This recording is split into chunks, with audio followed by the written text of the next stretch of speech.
নমস্কাৰ বন্ধু-বান্ধৱীসকল, আশা কৰোঁ সকলোৱে ভালে আছে। চ' ইণ্ডিয়ান জব চেনেলটোলৈ আপোনালোক সকলোকে স্বাগতম কৰিছোঁ। আজি আমি যিটো ভিডিঅ' বনাম এইটো থাৰ্ড গ্ৰেড যোনটো এক্সাম দিব, এইটো হ'ল অনিল ছাৰৰ থেংক ইউ কৰিছোঁ। মই তেখেতৰ PDF টো ইউজ কৰি আছোঁ সাধাৰণতে আপোনালোকক বুজাবৰ কাৰণে। অনিল ছাৰৰ আপোনালোকে চেনেল ভিজিট কৰিব পাৰে। তেখেতৰ চেনেলত বৰ ধুনীয়া কুৱেশ্যনবোৰ ডিছকাশ্যন কৰি থাকে, MCQৰ পৰা আৰম্ভ কৰি বিভিন্ন ধৰণৰ লাগতিয়াল উপযোগী তথ্যবোৰ। তেখেতক এবাৰ ভিজিট কৰিব তেখেতৰ চেনেলত। তো প্ৰথমৰ ফাৰ্ষ্ট কুৱেশ্যনটো আৰম্ভ কৰিছোঁ। আমি 100টা কুৱেশ্যন ডিছকাশ্যন কৰিম, কিন্তু সময় লাগিব। যদি এবাৰ ভিডিঅ'টো চাই কিন্তু থাৰ্ড গ্ৰেড ক্ৰেক হোৱাৰ চান্সেছ 100% আপোনাৰ থাকিব। তো ভিডিঅ'টো ডাঙৰ নকৰাকৈ আহক ভিডিঅ'টো আৰম্ভ কৰোঁ। তো ফাৰ্ষ্টৰ যোনটো কুৱেশ্যন আছিলে, মাটিৰ গৰা খহনীয়া মানে খহনীয়তাৰ মূল কাৰণ। গৰা খহনীয়া আৰু খহনীয়া বেলেগ বস্তু। তাৰ মূল কাৰণটো কি আছিলে? মূল কাৰণটো হৈছে বনাঞ্চল ধ্বংস। কাৰণ বনাঞ্চলবোৰ যদি ধ্বংস কৰি দিয়ে, মাটি কি হৈ যায়? গছৰ পৰা কোমল হৈ যায়। গছৰ শিপাৰে মানে মাটিবোৰ ধৰি ৰাখিব নোৱাৰে। নৰখাৰ ফলত কি হয়? লাহে লাহে মানে শিপাৰ এইবোৰ ভাঁজবোৰ কোমল হৈ যায় আৰু মাটিৰ ধাৰণ ক্ষমতাটো কমি আহে। ইয়াৰ ফলতে সাধাৰণতে গৰাখহনীয়াৰ সমস্যাটো সৃষ্টি হয়। দ্বিতীয় যোনটো কুৱেশ্যন আছে, দ্বিতীয় কুৱেশ্যনলৈ আহিছোঁ, দুধৱা ৰাষ্ট্ৰীয় উদ্যান ক'ত অৱস্থিত? তো ইয়াৰ শুদ্ধ উত্তৰটো হৈছে উত্তৰ প্ৰদেশৰ আপোনাৰ দুধৱা ৰাষ্ট্ৰীয় উদ্যানখন অৱস্থিত। আৰু আমি তৃতীয় কুৱেশ্যনলৈ আহিছোঁ।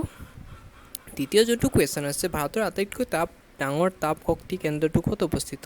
তো ইয়াৰ শুদ্ধ উত্তৰটো হ'ব বিন্ধ্যাচল তাপ শক্তি কেন্দ্ৰ। বিন্ধ্যাচল তাপ শক্তি কেন্দ্ৰত আটাইতকৈ ডাঙৰ তাপ শক্তিটো অৱস্থিত।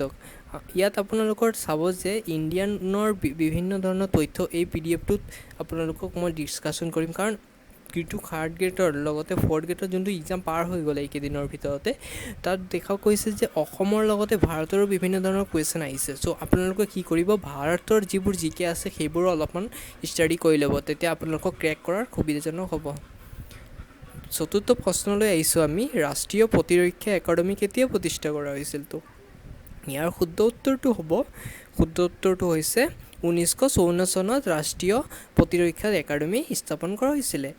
তাৰপিছৰ কুৱেশ্যনটো আহিছিলোঁ, বায়ুমণ্ডল কাৰ্বন ডাই অক্সাইডৰ কিমান শতকৰা পৰিমাণ? ইয়াৰ শুদ্ধ উত্তৰটো হৈছে 0.03%। 0.03% কাৰ্বন ডাই অক্সাইড গেছ আমাৰ বায়ুমণ্ডলত অৱস্থিত। যদি অক্সিজেন বুলি কয়, অক্সিজেন কিমান হ'ব? 21% বুলি ক'ব পৰা। তাৰপিছত বিভিন্ন ধৰণৰ নাইট্ৰজেন 78%, এনেধৰণৰ বিভিন্ন ধৰণৰ কি আছিলে আপোনালোকে চাব পাৰিব। কুৱেশ্যনবোৰত আহি থাকে তেনেকুৱা। আপোনালোকে যদি এই গেছৰ বিষয়ে অধ্যয়ন কৰে তাৰ বিষয়ে গম পাই যাব কোনটো কিমান % আছে। তো সাধাৰণতে এতিয়ালৈকে মনত ৰাখক যে কাৰ্বন ডাই অক্সাইড 0.03। 91টো সাধাৰণতে কিছুমান ক্ষেত্ৰত দিয়া নহয়, কিন্তু দিলে আপোনালোকে 91টোও লিখিব পাৰে, ঠিক আছে। তাৰপিছৰ কুৱেশ্যনটো হৈছে ভাৰতীয় পৰিৱেশ বিজ্ঞানৰ পিতৃ। এতিয়া আপোনাৰ শুনিছে যে বিজ্ঞানৰ পিতৃ কোন? এতিয়া পৰিৱেশ বিজ্ঞানৰ পিতৃনো কোন বাৰু? তো ইয়াত অপশ্যনবোৰ দিছে ৰাম মিশ্ৰ, সুন্দৰলাল বহুগুণ, বিনোদ ব্ৰহ্মা, ৰাজা ৰামমোহন ৰায়, এনেধৰণৰ বিভিন্ন ধৰণৰ অপশ্যন দি দিছে। তো ইয়াৰ শুদ্ধ উত্তৰটো হ'ব ৰামদেৱ মিশ্ৰ পৰিৱেশ বিজ্ঞানৰ পিতৃ হিচাপে জনা যায়, ঠিক আছে। তো আমি নেক্সট কুৱেশ্যনলৈ আহিছোঁ। নেক্সট কুৱেশ্যন হৈছে, তলত কোনটো ৰক্তচাপ প্ৰাণী? ইয়াত সাধাৰণতে আপোনাৰ চাব কিছুমান ক্ষেত্ৰত সৰীসৃপ প্ৰাণী বা তেনেকুৱা ধৰণৰ কিছুমান কি প্ৰাণী হয় এইবোৰ লিখি দিয়ে, সেইকাৰণে প্ৰাণীৰ বিষয়ে অকণমান অধ্যয়ন কৰি যাব হা। তাৰপিছৰ কুৱেশ্যনটো আছিলে ইয়াৰ শুদ্ধ উত্তৰটো হ'ব জিৰাফ, ঠিক আছে। তো তাৰপিছৰ কুৱেশ্যনটোলৈ গৈছোঁ, চাইলেণ্ট ভেলী ৰাষ্ট্ৰীয় উদ্যান ক'ত অৱস্থিত? আমি ৰাষ্ট্ৰীয় উদ্যান ডিছকাশ্যন কৰি আছোঁ, অকণ ভালকৈ চাব দেই। কাৰণ অসমৰ ৰাষ্ট্ৰীয় উদ্যান কেইখন? 7খন আমি গম পাওঁ। সাধাৰণতে নতুনকৈ দুখন আহিছে। এইটো কি হ'ল? এইবোৰ ডিছকাশ্যন কৰি ল'ব। আমি সাধাৰণতে এইটো চাইছোঁ, চাইলেণ্ট ভেলী ৰাষ্ট্ৰীয় উদ্যান ক'ত অৱস্থিত? ইয়াৰ শুদ্ধ উত্তৰটো হৈছে আপোনালোকৰ কেৰালাত আপোনালোকৰ চাইলেণ্ট ভেলী ৰাষ্ট্ৰীয় উদ্যানখন অৱস্থিত, ঠিক আছে। তো নেক্সট কুৱেশ্যনলৈ আহিছোঁ আমি। বিশ্বৰ প্ৰথমটো থাইলেণ্ড থাৰ্মেল বেটাৰী প্লাণ্ট ভাৰতৰ কোনখন ৰাজ্যত উদ্বোধন কৰিছে? Thermal battery plant.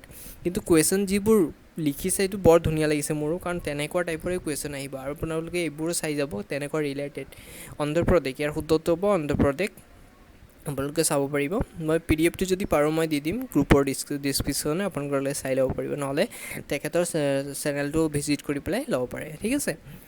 2009 চনত জাপানে মুকলি কৰা বিশ্বৰ প্ৰথমখন গ্ৰীণ হাউচ গেছেছ অবজাৰভেশ্যন ষ্টেট লাইনখন ক'ত কি নামৰ আছিল? তো ইয়াৰ শুদ্ধ নাম উত্তৰটো হৈছে উবুকি। ইবুকি আছিলে ইয়াৰ শুদ্ধ উত্তৰটো, ঠিক আছে। তাৰপিছত কুৱেশ্যন লৈছোঁ, থাৰ্মোমিটাৰ ব্যৱহাৰ কৰি কি জোখা হয়? থাৰ্মোমিটাৰ ভূমিকম্প জোখা হয় না তীব্ৰ গতিবেগ না কি জোখায় থাৰ্মোমিটাৰ? থাৰ্মোমিটাৰ সাধাৰণতে আমি জানো যে সাগৰৰ গভীৰতা জুখিবলৈ থাৰ্মোমিটাৰ ব্যৱহাৰ কৰা হয়, ঠিক আছে। আৰু যোনটো ভূমিকম্পৰ বাবে আছে এইটো ৰিক্টাৰ স্কেল হ'ব, মনত ৰাখিব। তাৰপিছত আছে অতি ফলপ্ৰসূ জুই নিৰ্বাপক এজেণ্টৰ নাম কি আছে? কি হয় চবতকৈ ডেঞ্জাৰ, মানে যদি জুই লাগি যায়, ঠিক আছে, তো কিটো গেছ ব্যৱহাৰ কৰিলে সোনকালে মানে জুইটো নুমাই যাব? তো উত্তৰটো হ'ব হেলন, হেলজেন বুলিও কয়। কিছুমান ক্ষেত্ৰত হেলনটো হয় মেইনলি, হেলজেনটো নহয়, এইটো ইমান কম, ইয়াৰ মাত্ৰাটো অলপ কম থাকে। তো হেলজেন শুদ্ধ উত্তৰটো হ'ব, ঠিক আছে। অতি ফলপ্ৰসূ জুই নিৰ্বাপক এইটো অলমষ্ট ডিছকাশ্যন কৰিলোঁ। তাৰপিছত কুৱেশ্যনলৈ আহিছিলোঁ, তলৰ কোনখন ভাৰতৰ প্ৰথম ৰাষ্ট্ৰীয় সামুদ্ৰিক উদ্যান বুলি কৈছে? তো ইয়াৰ শুদ্ধ উত্তৰটো হ'ব সামুদ্ৰিক ৰাষ্ট্ৰীয় উদ্যান কাছ, ঠিক আছে, মনত ৰাখিব আপোনালোকে। তাৰপিছত কুৱেশ্যনটোলৈ আহিছিলোঁ, অলপ স্পীডত গৈ আছোঁ, হয়তো আপোনালোকৰ বহুতে ব'ৰ পাই গৈছে, কিন্তু ব'ৰ হ'লে নহ'ব, কাৰণ যদি থাৰ্ড গ্ৰেড ক্ৰেক কৰিব কাৰণে আছে অলপ কষ্ট কৰিব লাগিব, কাৰণ এবাৰ কষ্ট কৰিলে জীৱনখন সুখেৰে জীয়াই থাকিব পাৰিব, ঠিক আছে। অলপ ডিছকাশ্যন কৰিলোঁ, এইটো ইমান ইম্পৰ্টেণ্ট লগা নাই। ভাৰতীয় সেউজ বিপ্লৱৰ জনক, এইটো বহুত ইম্পৰ্টেণ্ট, চাই ল'ব আপোনালোকে। সেউজ বিপ্লৱৰ জনক হ'ল এম এছ স্বামীনাথন হ'ল সেউজ বিপ্লৱৰ কি আছিলে পিতৃ, ঠিক আছে। তাৰপিছত কুৱেশ্যনটো লৈ আহিছে, বিখ্যাত পৰিৱেশবিদ সুন্দৰলাল বহুগুণ কি আন্দোলনৰ লগত জড়িত? চিপাকো নেকি? চিপাকী আন্দোলন, কাৰণ এইটো পৰিৱেশৰ ওপৰত হৈছিলে, মনত ৰাখিব চিপাকী আন্দোলনখন। তাৰপিছত কুৱেশ্যন লৈ আহিছোঁ, আন্তঃৰাষ্ট্ৰীয় সৌৰ মিত্ৰতা স্থাপনৰ ক্ষেত্ৰত কোনে ঘোষণা কৰিছিল? মানে কোনে প্ৰধানমন্ত্ৰী বা ৰাষ্ট্ৰপতি থাকে নহয়, তেনে কোন দেশৰ মানে সংযোগ স্থাপন কৰিছিল বা ঘোষণা কৰিছিল, ঠিক আছে। তো শুদ্ধ উত্তৰটো হ'ব প্ৰধানমন্ত্ৰী নৰেন্দ্ৰ মোদীয়ে ভাৰতত এইবাৰ আন্তঃৰাষ্ট্ৰীয় সৌৰ মিত্ৰতা স্থাপন কৰিছিলে, ঠিক আছে। তাৰপিছত কুৱেশ্যনলৈ আহিছোঁ আমি, কোন ভূতত্ত্ববিদে বায়'স্ফিয়াৰ শব্দটো প্ৰৱৰ্তন কৰিছিলে? ইয়াৰ শুদ্ধ উত্তৰ হ'ব এডাম স্মিথ, তেখেতে বায়'স্ফিয়াৰ যোনটো আছিলে শব্দটো প্ৰৱৰ্তন কৰিছিলে। তো আমি বাকী ভিডিঅ'বোৰ নেক্সট ভিডিঅ'ত ডিছকাশ্যন কৰিম, হয়তো বহুতে ব'ৰ পাইছে।